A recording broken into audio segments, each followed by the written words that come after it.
I disagree with you that the government has been very transparent, but I will leave my disagreement because I can see Professor Kapil Kumar and Professor CB Sharma very restless. So let me just go across to them. Go ahead, sir. I've seen your hands up a couple of times. Professor Kapil Kumar. With due respects to the two political spokespersons, I'll request them to keep politics out in combating this education terrorism which has been perpetuated on the youth of this country. This mafia, I've seen this mafia operative for the last 55 years in my own educational career. And what happens every time a paper is leaked?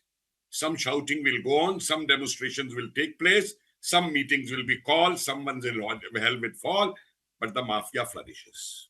And this has happened under every government in the center. So please don't reduce this educational terrorism to any one political party.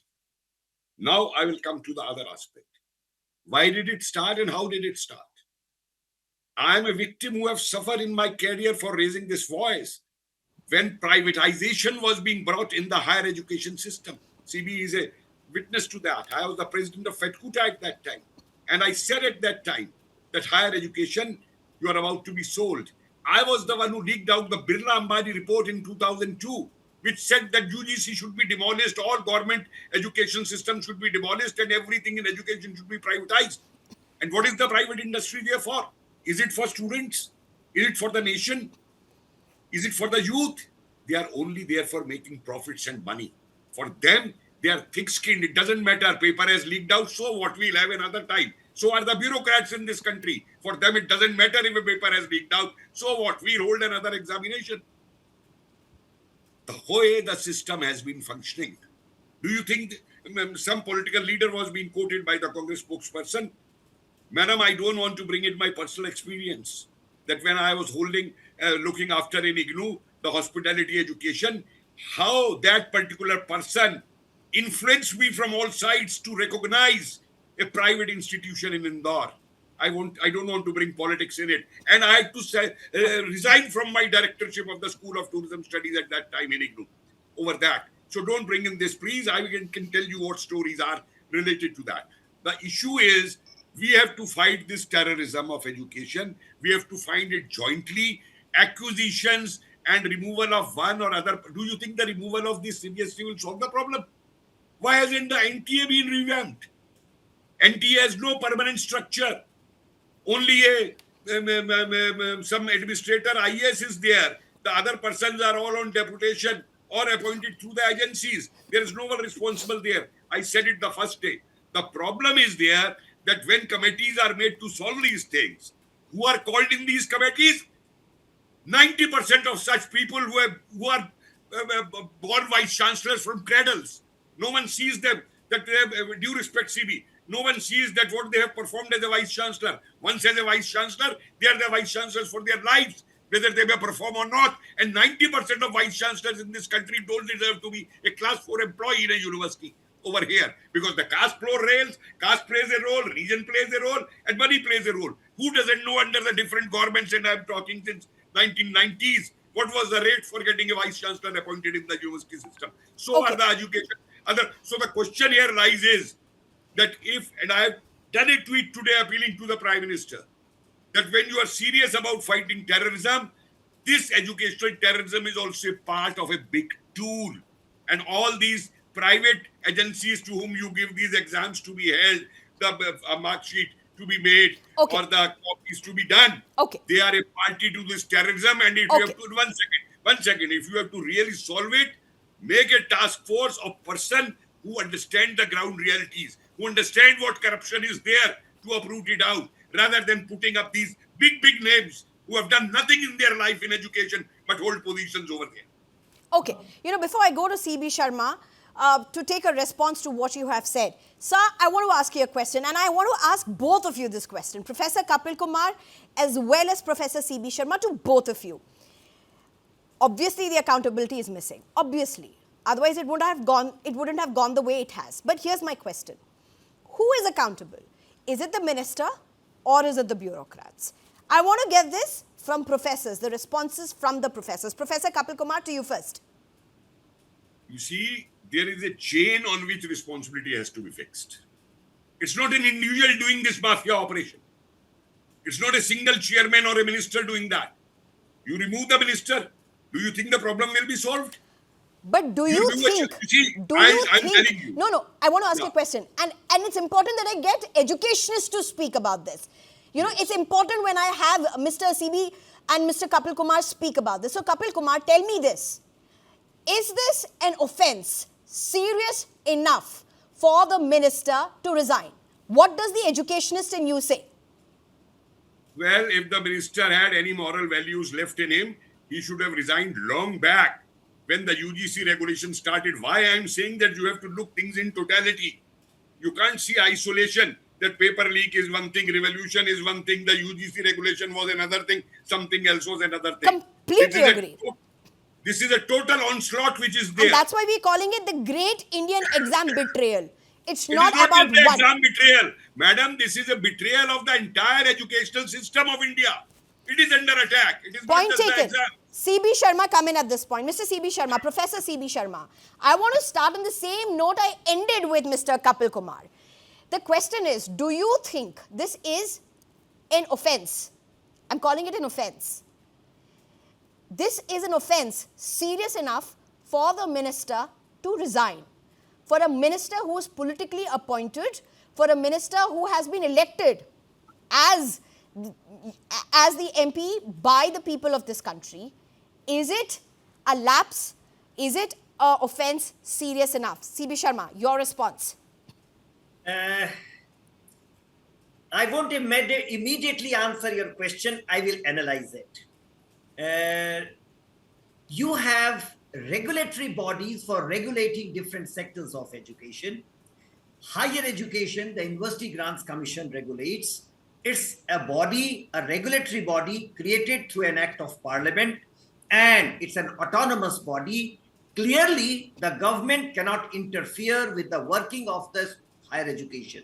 The chairman of University Grants Commission is not under the minister, is not under the government, and is not duty bound to take orders. And this happens. And that is why you have the chairman UPSC, invariably an academic who doesn't listen to the minister. And if there is an issue, you will see in the history, look at the past, the chairman UGC has taken a stand and government had to buckle. What happens with the school education? Do you have any idea? There is not a single regulatory body. The Minister for Education happens to be the chairperson of the NCERT Council, the CBSE Board, the Kendriya Vidyalaya, the Navodaya Vidyalaya, and similar other bodies. A school education throughout the country is directly under the minister. I won't answer immediately whether Mr. Dharmendra Pradhan should resign or not resign, but I would definitely say with facts, he is the head of CBSE. Rahul Singh is not. Rahul Singh takes That's enough. orders I think from, you've said the answer without saying a yes or no. give me 1 minute. Rahul Singh has to take orders from the Minister for Education and then implement it. Look at the appointments in NCERT. The committee appoints, the file goes to the minister finally says okay, and then the appointment letters are issued. Who is the head of the NCERT? Who is the head of the CBSE? Who is the head of NTA? The minister himself. I will leave it there. Second, UGC, which I have said in all this explanation, is an autonomous regulatory body independent of the government. For the first time in the history of UGC, a bureaucrat is the chairman of the UGC. Vineet Joshi is the chairman of UGC, and it's a shame on the higher education system of the country. We had created a body which had to be independent out of the government. We do not have a school education commission. It's under the minister. So one is that. Second, what I would say is you have invariably people who have absolutely no idea of handling this sector. I remember Prime Minister saying on the floor of the House in February 2021, ये बाबू सब जानते हैं क्या, ये water resource भी संभालते हैं, ये कंपनी भी संभालते हैं, ये क्या, ये कैसे चल रहा है देश? ऐसे ही चल रहा है देश. यूजीसी को आपने आईएएस के हाथ में दे दिया. Imagine that Indian Institute of Public Administration, which is an institution for public administration, is today headed by a bureaucrat. I'm sure my colleagues from the political parties will definitely have eyebrows raised. I am a Modi supporter. I am a supporter of the government. And in spite of that, in my agony and pain, I'm mentioning these facts. Every time there is a chaos, the NCRT chaos, don't forget it, the legal, the printing on the legal system, and it was said, Prime Minister is himself looking into it. 3 people were reprimanded, 3 people were blacklisted by the Supreme Court and later released. Nobody is punished for that. Do you know that? What happened to the NTA issue 2024? I had raised this voice that the NTA chairman director must go. Chairman has nothing to do in NTA. He's only an ornamental head. So Director General NTA is the head. Where is the head of 2024? He is promoted and he is on a plum post. Nobody is punished for all that happened in NTA NEET 2024. Now, 2026 again happens in NEET. And what is revealed? The same people had first 2025, although there was no hullabulla, nobody knew about it. So nothing happened. That means 24, 25, 26, all 3 years, the NEET is compromised. What do you do about it? Because you have bureaucrats. In this country, I will again repeat what Prime Minister said, you cannot do anything to Babus, the IS officers. And your complete nation is in the hands of these Babus. The first thing, Sneha, what I would recommend is immediately hand over the institutions to professionals who know the profession, who understand assessment. I have handed it over to people who don't understand. Professor Kapil, you have your hands up. Anubha ma'am, let me just, Professor Kapil, I'll give you exactly 30-40 seconds to make your point because Miss Anubha has been waiting. I have to take a break. Okay, we'll go to Anubha right after you. Professor Kapil, go ahead. See, I will request Professor C.B. Sharma one thing only, that it's not just only the bureaucrats who are to be attacked.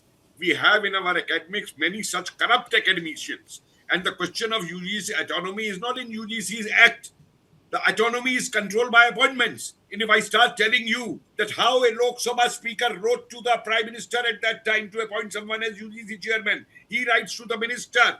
The minister says no, the minister is removed. Another minister from Andhra is then made the education minister, and that person is appointed without qualifications. And I disclose those 19 papers. I made them in public, and I had to suffer my whole life. I don't have any regret. And I'm talking of Mr. Ved Prakash, who was appointed as UGC chairman, when Somnath Chatterjee wrote a letter to Manmohan Singh that he should be appointed. If you want, I can produce you these letters. Okay. This is how. And a joint secretary in the ministry. I think, this is such a powerful conversation with all of you. I mean, thank you so much for opening this up, particularly to the professors on the panel. I just hope and I believe that the government will listen to both of you. The government will listen to Anubha, because these are the true conversations that are happening with two people who really lead the education sector, as it were. Anubha, we are persons non grata. We are called troubleshooters. We are called inconvenient people. No one will listen to us. I'm telling you that. They will. I think country has reached a point, if they don't, they will have to pay a price. And I do not think the youngsters of this country are going to allow a mess like this to happen. Because I think this is it. You have three teenagers, 17, 18, 19-year-old teenagers who are leading the fight, the cleanup drive against CBSE. 3 teenagers, sir. This is a different generation. This is a different era. The government cannot afford not to listen and not to own up to the mess that's happening. Ms. Anubha, to you, I am really sorry. I think these are very powerful conversations, and you would agree. You're a very important stakeholder as well. Ms. Anubha, how do you respond to what's happened over the last few hours? Is there anything that's been done systemically to be able to gain your confidence as a parent, as an association president? Thank you for having me on the show. And I don't think that the way things are moving, the way the CBSE is now coming up with this new website and everything, again, students are facing problem. They are complaining the CBSE themselves are saying that they have faced more than 1 lakh cyber attacks today. And it is not very difficult to control cyber attack. The firewall, they should install the firewall on all their websites.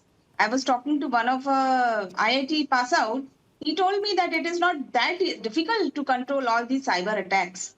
The young generation, I don't think it will be very easy for the CBSE, NTA and all other education and examination conducting bodies to rebuild faith of our young generation. They're well read. Now everything is available online. They know everything, how the system is working, how the website is working. Yes, definitely today the reevaluation website and portal is being opened. But again, some technical glitches are there. Some students have still not received their answer sheets. Just imagine. They've till date not received answer sheets. Why CBSE is not responding to it?